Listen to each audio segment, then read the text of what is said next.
সহযোগিতা করতে চাচ্ছে এবং যেটা আমাদেরও ইচ্ছা বাংলাদেশের বিচার বিভাগকে স্বচ্ছতার সাথে পরিচালনা করার বিষয়টি উঠে আসছে এবং বিচার বিভাগে যে সেক্রেটারিয়েট করার যে কথাগুলো আলাপে আসছে যেটা তো বিএনপির আমরা নিজেরাই প্রপোজাল দিয়েছি বিচার বিভাগের নিজস্ব সচিবালয় থাকার প্রয়োজনীয়তা আছে। এটাকে যদি আমরা স্বাধীনভাবে চলতে দিতে হয় বিচার বিভাগকে তার নিজস্ব সচিবালয় থাকা দরকার। এই বিষয়টা তারাও সমর্থন করে এবং তারা এই ব্যাপারে ফান্ডিং করতেও রাজি আছে, সুতরাং সেটা বোধহয় করছে অলরেডি। পার্লামেন্টের বেলায়ও তাই, তারা চায় পার্লামেন্টে স্ট্রং ক্যাপাসিটি বিল্ডিং করে একটা সচিবালয় থাকবে যাতে পার্লামেন্টের পারফরমেন্সটা ভালো হয়। কারণ পার্লামেন্টে তো সব জবাবদিহিতা, যে পার্লামেন্টের ডেমোক্রেসিতে কিন্তু পুরো জবাবদিহিতা কিন্তু পার্লামেন্টের সিস্টেমের মধ্যে আছে। আমরা যে এত সংস্কারের কথা বলছি আসলে পার্লামেন্টের সিস্টেমের মধ্যে সবকিছু আছে। আমরা এটাকে বিগত দিনে কাজ হয় নাই এই জন্য দোষারোপ করতে পারবে না, কিন্তু সিস্টেমের মধ্যে সব আছে, চেক অ্যান্ড ব্যালেন্স আছে। সেটাকে তারা অ্যাক্টিভেট করে যাতে চেক অ্যান্ড ব্যালেন্সটা পার্লামেন্টের মাধ্যমে থাকে আগামী দিনে। আর আগামী দিনে বাংলাদেশের আগামী দিনের উন্নয়নের সাথে তারা সহযোগী হতে চায়।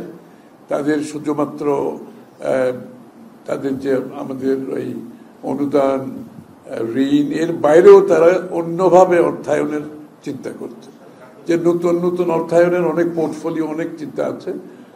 বাংলাদেশে বন্ড, গ্রিন বন্ড ইস্যুর মাধ্যমে অর্থায়নের যে অনেকগুলো দিক আছে যেটা আমরা বিগত দিনে করতে পারি নাই, সেগুলো আগামী সরকার আসলে তারা করতে চাচ্ছে, সহযোগিতা করতে চাচ্ছে, অর্থনৈতিকভাবে আমাদের উন্নয়ন কর্মকাণ্ডে অংশীদার হতে চায়। আমাদের জন্য এটা খুবই ভালো লক্ষণ যে সাধারণ ঋণ এবং অনুদানের বাইরে গিয়ে যে তারা একটা নতুন পথ উন্মুক্ত করছে বাংলাদেশ সরকারকে এবং আমাদের প্রাইভেট সেক্টরকে সহযোগিতা করার জন্য। তারা খুবই আগ্রহী আগামী দিনের উন্নয়নের জন্য। তো আমরা আশা করি এবং বিএনপির কর্মসূচির সাথে তাদের চিন্তার বহুলাংশে মিল আছে, সুতরাং এটাতে তারা সন্তোষ প্রকাশ করছে। বলছি তো সরকার বলছে যে রাজনৈতিক দলগুলো যত দ্রুত ঐক্যমত্যে পৌঁছাবে তত দ্রুত তারা জুলাই সনদ কিংবা জাতীয় সনদ কিংবা সামনের দিনের নির্বাচন দ্রুত দিতে পারবে। তো একটা বিষয় কিন্তু হচ্ছিল যে একজন ব্যক্তি কতবার নির্বাচিত, ওটা তো সিদ্ধান্ত হয়েছে অলরেডি, ঐক্যমত আছে তো দুইবার। হ্যাঁ দুইবার, দুই টার্ম। ওই দুই টার্ম তো 10 বছরই।